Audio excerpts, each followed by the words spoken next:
We understand that Hong Kong is very eager to rebuild its somewhat tarnished reputation as a result of, I think it's 16 or 17 consecutive weekends of protests now. But in terms of rebuilding reputation, isn't that getting the cart before the horse?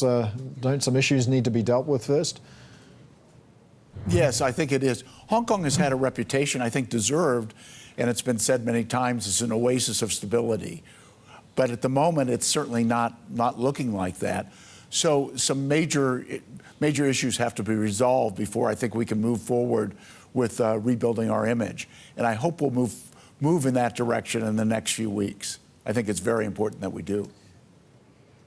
Yeah, the government, it's understood, pitched to 8 public relations firms to try and get a contract to rebuild the city's image. One criticised the government for trying to develop a PR strategy, quote, while the streets are on fire. But it's difficult to defuse this, isn't it? Because some of the protesters' demands are just the complete antithesis of Beijing policy, aren't they?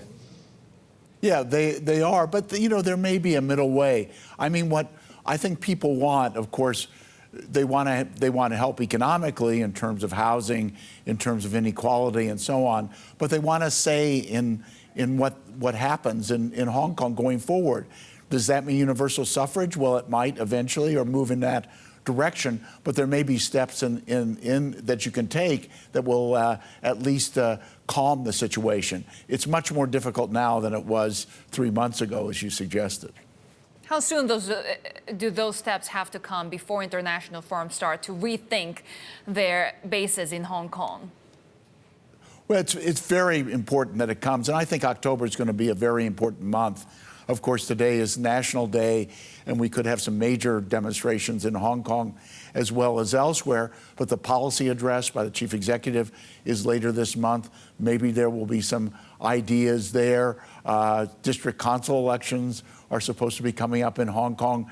There are real possibilities. If there are some suggestions for moving forward, nothing's going to be solved right away. But really, we need leadership and we need communications, both of which have been sadly missing in the past few months. Mark, what are international businessmen telling you? Because eventually, despite the fact that we're seeing the protests right now in Hong Kong, eventually long-term Hong Kong will be incorporated into mainland China. So will these businesses want to hedge ahead of that? Well, different views. In some ways, Hong Kong is still attractive. We still have a low and simple tax system. We still have a rule of law. We still have free flow of information, people, et cetera, and goods and services. So that's important. And compared with other places in the region, not just within China, but other places in the region, still looks pretty good. But if those areas start to deteriorate, the so-called 2 systems or the one country, 2 systems, then it's a real issue.